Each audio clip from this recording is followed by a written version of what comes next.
Aujourd'hui, nous allons revenir sur une carrière qui dure depuis aujourd'hui 35 ans, celle d'un artiste atypique, mais qui s'est d'abord fait connaître en duo avec Elie Semoun, formant le duo Elie et Dieudonné. Un duo assez incroyable, loufoque, burlesque, avec des galeries de personnages, tous totalement improbables, et ils vont donc se faire connaître très rapidement. Le succès sera très rapide au niveau de ce duo. C'est l'occasion de revoir quelques images de ce duo emblématique des années 90. Oh, dis donc, Cohen! Moi, le gamin, il est à l'hôpital, hein, Cohen, hein? Il s'est fait toucher aux parties génitales, hein? Les médecins peuvent même pas encore se prononcer, on sait même pas s'il va pouvoir se reproduire un jour, hein? Ah ouais? Eh ben, ce serait peut-être pas mal. Enfin, je me comprends.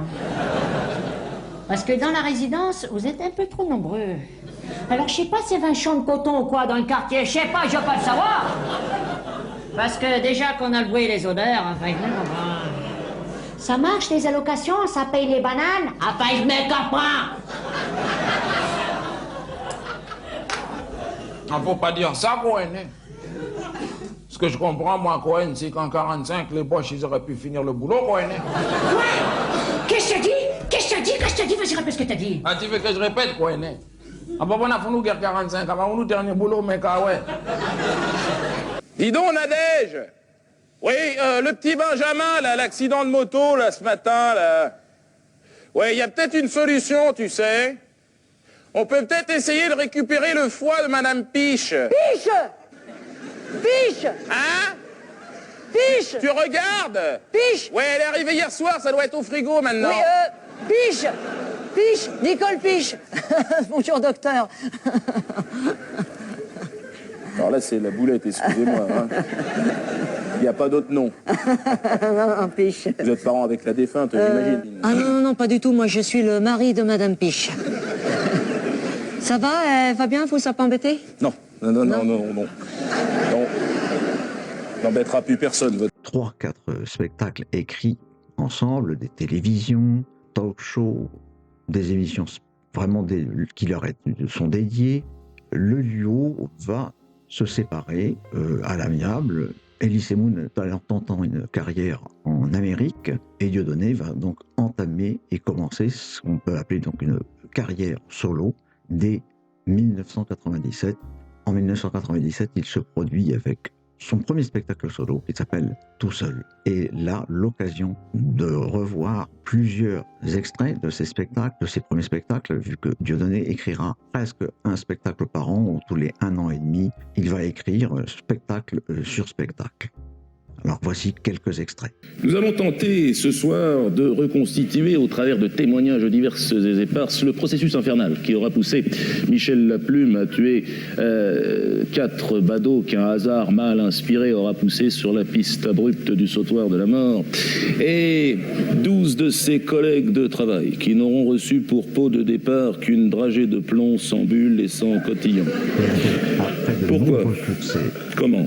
Mais où est-ce donc Ornicard?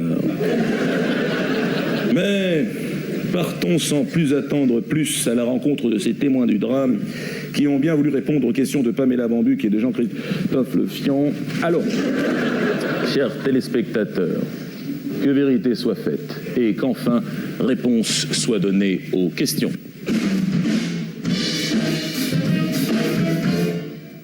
C'est bon, GG, c'est dans la boîte. Hein, je ferai ça à la fin comme ça.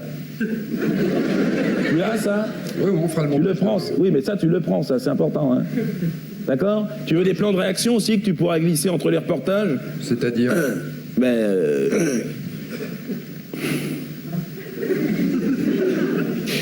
Témoignage poignant qui nous fait réfléchir sur la réalité des choses et les risques pernicieux encourus par l'honnête homme noyé dans les rouages de ce système corrompu.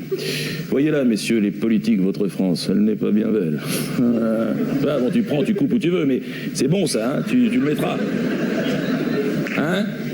c'est pas mal, je garde. Ah, si, ça va faire chialer du routier, ça, tu le mets, si tu le mets bien placé, ça c'est des trucs qui...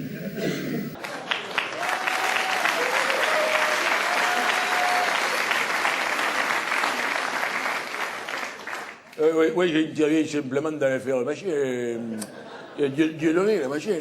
Et dites opération Blanche-Neige. Et les collègues, ils vont décoller, quoi, ils ont décollé. Alors voilà tout. Ah ben maintenant, c'est une affaire qui est classée pour nous, c'est au parquet d'instruire. Ça, c'est des affaires comme on aimerait en avoir tous les jours. Parce qu'ici, dans les quartiers sensibles, comme ici, c'est sûr. Ah ben là, c'est... Ah ben là, je suis tout seul de permanence, moi. Je suis barricadé à l'intérieur. Ah ben je bois un coup, c'est tout, il n'y a rien à faire. Je réponds au téléphone. Ah, on n'intervient plus, on intervient à l'intérieur, c'est tout. Ah ben la grève est repartie de plus belle. Suite à la disparition du collègue et qu'on a retrouvé lundi dernier, sur le bord de la Nationale 12. Vous savez, vidé, dépecé comme un lapin, là. Poivré, salé, avec la frangipane sur le cul. Là. Non mais on n'est pas des escalopes milanaises, là, c'est bon, là. On n'est pas des aliments, que je sache. Moi, je ne les tiens plus, les gars qui ont été les chercher. Pour 7800 balles par mois, là, se faire truffer avec des marrons dans le cul. Même en période de Noël, ça fait marrer personne, ici. Ah, mais c'est dur ici. Oh, dans les quartiers sensibles comme ici, c'est... Ah non, moi, puis ça va pas aller en s'arrangeant. Avec l'armement lourd, là, de l'ancien bloc de l'Est qui est en train de s'écouler dans les banlieues, là. Tu sais que quand ils vont se mettre à défiler, les gars, ça va être autre chose que la Gay Pride, je vous l'ai dit, ouais. 14 juillet, ici, il faut le défiler. Ah, tous les 14, au milieu de la cité, là. Ils ont les MiG, ils ont des chars, des lance-roquettes, ils ont tout ici. Oh ben l'objectif, non mais de toute façon, l'objectif numéro 1 dans ce genre de brigade, c'est plus du tout les maintiens de l'ordre. Ah c'est fini, ça fait 2 ans, c'est fini ça. Aujourd'hui, notre objectif numéro 1, c'est tenir nos positions le plus longtemps possible. C'est-à-dire essayer de conserver les bâtiments de gendarmerie, puis les logements de fonction qui vont avec. Avec les voies d'accès pour ravitailler, c'est tout. Ah, les parkings, ça, eux, ça c'est fini, ça. Ah, 200 mètres par an, ils gagnent à peu près. Ah, on est engloutis, nous, dans 2 ans, quoi. Ah oui, à noter évidemment qu'en 2003, il y a cette émission, mais avant de parler de cette émission, se remémorer également qu'il connaît le succès en duo, et ils connaissent le succès en duo, Élie Dieudonné, bien sûr. Il connaît le succès en solo au théâtre, avec ses one-man shows, mais il est également quelqu'un de demandé au cinéma. C'est l'occasion de revoir quelques extraits de films qui ont marqué sa carrière, et des films drôlatiques, etc., mais quelques très grands succès également. Le type qui est derrière la fenêtre, là, il s'est mis en tête d'affronter la Renta en combat officiel. Non. J'accepte. C'était gagné. Le combat le plus surréaliste de l'histoire de la boxe pouvait avoir lieu. Pareil. Très bien. Il faut que les journalistes s'en aillent là. Il faut que la tête pense. Et je pense qu'on va y arriver. T'es d'accord avec moi? Tu comprends ce que je dis?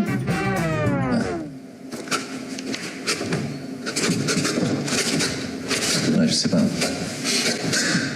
Je sais pas si on va y arriver pour... Il y a eu un appel pour vous, de votre fils. Enfin, quelqu'un qui prétend être votre fils. Alors toi, tu baises une fois avec une gourde et t'attrapes un gosse. Une fois ou deux, je ne sais plus, moi. Elle est grande, elle est carrée. J'ai pas dit que t'étais grosse, hein. Non. Ça peut très bien marcher. Non, tu me coupes pas les cheveux. Mais c'est la perruque que je vais couper, banane. Combien de temps il va falloir se la coltiner, la lopette, là? Je t'en prie, Francis, c'est quand même mon fils. Regarde-moi ça, il sait même pas s'égoutter. C'est à vous, ce slide? Ben non, c'est pas à moi. Ah bon? Je suis sûre que tu te prends pour François Mitterrand. Mais lui, au moins, il l'a reconnu, Mazarine. Quand je pense que moi, pour moins que ça, tu m'as pas parlé pendant une semaine... Mais pourquoi tu te compares à lui? Ça n'a rien à voir. Bon, est-ce que tu veux que je me planque? Ah ben, ça ne va pas, non, nous ne sommes pas dans la cage aux folles. Des questions bonne femme pendant que tu y es. Non, je vais aller lui ouvrir. DJ sur sa course. Ouais. Joli contre là, Robert. Un geste technique parfait. De fourchette dans notre jargon footballistique. Et 1-0 pour le PSG. Ouh là là, alors que ça chicore, la chicorette là du côté du FCV, la Perrier qui pousse vers maintenant. Oui, c'est pas joli, là, ça s'échauffe un peu, monsieur Dominguez s'en mêle. Oh putain! Ça me l'arrêt, hein? L'arrêt du cul, net, propre, sans bavure, non, un geste technique réalisé avec beaucoup de technique. Mais tu acceptais pas? Alors écoutez, à mon avis, oui, hein, tout ce qui est sur le terrain joue, hein, vous le savez, le chien marqué de la tête, ça peut être accepté. Hein. S'il avait marqué de la patte, là, je ne dis pas. Il y aurait une patte. Robert. Robert.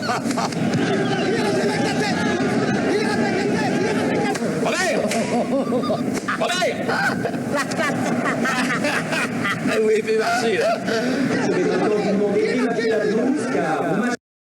Également à souligner, durant les premiers passages et les gros soucis de Dieudonné, ils ne seront pas nombreux à le soutenir.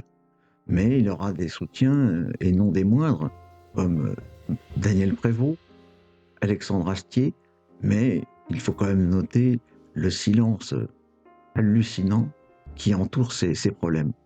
Il se retrouve bien seul face à un ensemble de critiques. Il est vraiment tout seul, et ça c'est vraiment à noter. Donc Daniel Prévost et Alexandre Astier donc, le soutiennent, mais ces soutiens ne sont pas en grand nombre. C'est un peu courage, fuyons. Je vais encore me faire mal voir.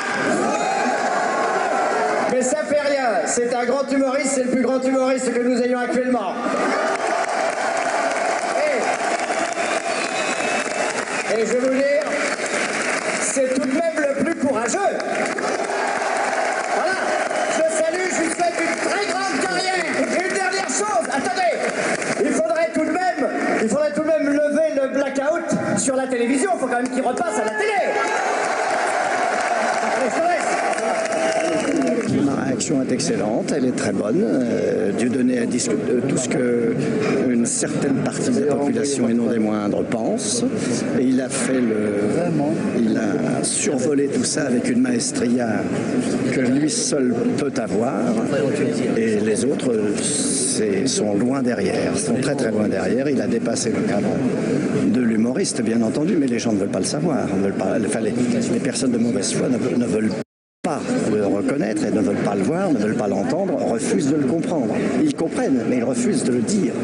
Bien que les problèmes s'accumulent, Dieudonné, lui, continue à écrire One Man Show sur One Man Show. Et c'est l'occasion aussi de revoir, après cette séquence de 2003, les One Man Show qui ont jalonné son parcours, bien qu'il y ait déjà des interdictions et de gros soucis. Donc l'occasion de revoir ces One Man Show qui sont déjà en très grand nombre.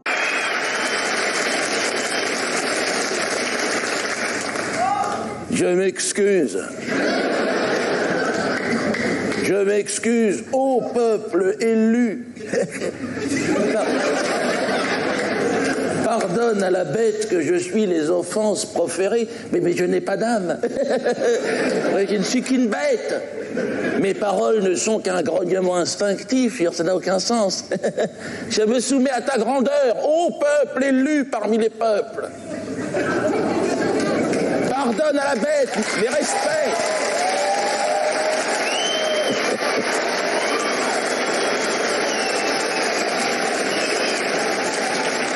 Merci de m'avoir épargné. D'accord. Salut.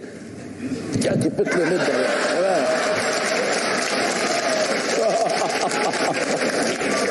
Non, mais un jour, je serai libre, de toute façon. Connerie de pensée unique, je te jure. Bonsoir à tous. Alors, ils sont les proches, les familles, les amis des plus grands criminels que notre société ait comptés. On a beaucoup écrit sur la vie des serial killers, mais rares ont été les témoignages de leurs proches. Ils sont là ce soir pour nous raconter leur calvaire.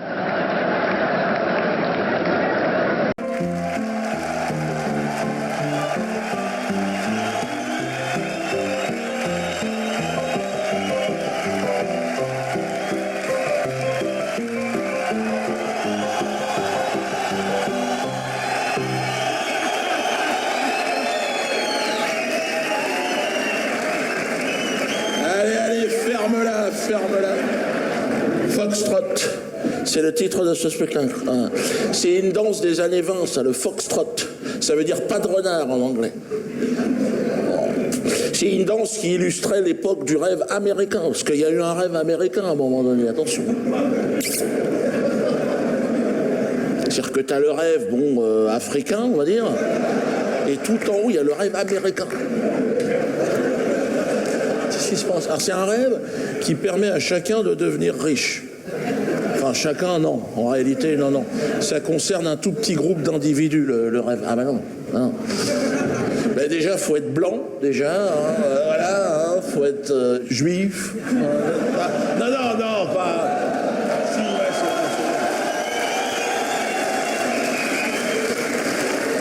c'est... Non, mais vous n'avez pas tout à fait tort. Messieurs, dames, s'il vous plaît. S'il vous plaît, un peu de silence, s'il vous plaît. Messieurs, dames, la cour.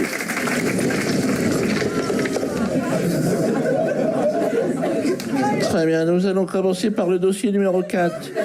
Greffier, dossier numéro 4, affaire Boulard contre Boulard. Hein. Donc les partis présents sont présents. Hein? Maître Verdier, donc ce sont vos conclusions? Très bien, vous représentez-vous les intérêts de Madame Boulard? Très bien, bonjour madame. Sandrine, très bien. Sandrine, c'est un rapport avec le titre du spectacle, j'imagine. On est à un autre degré de compréhension là. Alors, Monsieur Boulard, par contre, où est-il, Monsieur Boulard? C'est vous au fond là, vous êtes tout seul, certainement. Venez approcher, Monsieur. Oui, d'accord. Hein. D'accord. Hein. Là, on sent tout le poids de la culpabilité là. Hein. Quelque part, j'ai envie de dire, les jeux sont faits. Calmez-vous, maître. On va jouer. On n'est pas quand même. Tout le monde est d'accord. Je fixe rien du tout. D'ailleurs, c'est pas moi, mais c'est personne. C'est l'histoire. L'histoire avec un grand H. L'histoire de lumière. Celle que l'on enseigne à nos petites têtes crépues. Blondes, ça dépend l'histoire de chacun. Et alors, qui écrit l'histoire? C'est ça la véritable question. Je me suis toujours posé cette idée. En écrivant le spectacle, je me dis, qui écrit l'histoire? Et je me suis souvenu quand j'étais petit. Tu sais, on te dit, tu vas acheter le bouquin d'histoire. Oh putain, il était obligatoire. Et c'est Fernand Nathan qui l'écrivait, moi, l'histoire quand j'étais petit. Fernand Nathan. Connard. Et le gars, franchement, non, je sentais la tunnelle arriver, le gars. Attends, t'es qui pour me raconter l'histoire? Parce que l'histoire, elle est écrite par qui? Tais-toi, on s'en fout de ce que tu penses. L'histoire, elle est écrite par les vainqueurs, toujours. Le perdant, il écrit rien du tout, le mec. Mais il a pas le temps, il est dans les ruines, le gars, crois-moi. Il est là, il a même pas de froc, je veux dire. Il écrit pas l'histoire, le cul à l'air. Donc, Avec les interdictions qui tombent sur Dieudonné, c'est aussi l'occasion pour chacun d'entre nous tous de nous poser quelques questions. Coluche serait-il autorisé aujourd'hui? Pas sûr. Pierre Desproges serait-il autorisé aujourd'hui? Pas sûr non plus. Que peut-on dire? On ne peut pratiquement plus rien dire. D'ailleurs, dans un de ses spectacles, il dira « Arrêtez de faire des sketchs sur les pompes de ski ». Voilà. Donc on se demande ce qui est possible à faire. Il est peut-être le dernier représentant, ou un des derniers représentants, d'un humour avec des spectacles avec un début, un milieu, une fin, des sketchs où il interprète des personnages, des galeries de portraits. Mais c'est un peu fini. On revient. Alors, ce qui est assez étonnant, c'est que la nouveauté s'appelle stand-up, c'est-à-dire ce qui a toujours existé finalement. Un micro dans la main et on parle devant des gens et en faisant des blagues, avec talent ou pas, peu importe. Mais la nouveauté, c'est quelque chose d'ancien qui existe aux États-Unis depuis les années 70-80. Les interdictions pleuvent, ils jouent dans un autocar, dans des champs, et aujourd'hui, on arrive à avoir même l'interdiction totale avec la police qui monte sur scène, l'interdisant. Et là, actuellement, où il est quasiment, cette fois-ci, banni de la scène française, ne pouvant plus s'exprimer du tout, étant assigné quasiment à résidence. C'est donc l'occasion de réfléchir un peu au champ des possibles. Qu'est-il encore possible de dire en 2025? Donc, pour les plus anciens, c'est un rappel de l'ensemble de la carrière de Dieudonné, au niveau du duo, de la carrière solo, du cinéma. Pour les plus jeunes, l'occasion peut-être de le découvrir, peut-être, c'est possible, de donner l'envie de le découvrir aussi. Mais de toute façon, il sert de baromètre de liberté d'expression depuis maintenant 25 ans, bientôt un quart de siècle, ce qui est colossal. Est-ce que c'est vraiment terminé? L'humour tel qu'il le pratique, oui. Je regarde ça et là, il y a certainement des humoristes de talent, c'est évident. Mais des humoristes qui osent franchir un petit peu la ligne, c'est le but de l'humour, hein, toujours, hein, c'est d'aller un peu plus loin. Eh bien, il semblerait que la France ait décidé que c'est fini. Donc l'occasion, j'espère que cette vidéo aura été l'occasion de retrouver avec plaisir Dieudonné dans son parcours. Pour les plus jeunes, peut-être, certainement même de le découvrir, redécouvrir et avoir l'envie de le découvrir. L'occasion pour nous tous, généralement, toute génération confondue. Donc Coluche serait interdit, c'est certain. Pierre Desproges est interdit, serait interdit, c'est pratiquement certain. Dieudonné, lui, est interdit factuellement. Voilà. Donc, que va-t-il rester? Que va être l'avenir de l'humour en France? Qu'est-ce que ça va être quoi? Je me pose la question, je pense que vous vous la posez aussi. Bon, n'hésitez pas à dire et à vous exprimer en commentaire, vous likez, vous abonnez, etc. Mais n'hésitez pas dans les commentaires à vous exprimer, à donner des noms d'artistes que vous aimez bien, d'humoristes, qui peut-être sont eux l'avenir, le futur, et surtout de vous exprimer sur le cas Dieudonné. Qu'on aime Dieudonné ou qu'on n'aime pas Dieudonné, il n'a laissé pratiquement personne indifférent. Et c'est là où c'est intéressant. Son cas est passionnant. Il a été plébiscité comme jamais en duo, plébiscité en carrière solo, plébiscité au cinéma, puis il s'est arc-bouté, dit certains, sur des positions, c'est bien possible, hein, mais il a été au plus loin dans sa discipline artistique. Il a donné le meilleur de lui-même. Il a écrit 27, 28 one-man show, ce qui est colossal. Donc il laisse une œuvre considérable. Je pense qu'il y a peu d'humoristes qui peuvent dire et prétendre j'ai écrit 28 ou 30 one-man show en 35 ans de carrière. Donc, il sera tout seul dans cette catégorie. Je vous laisse vous exprimer en commentaire.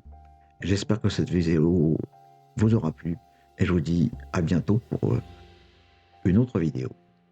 Ciao.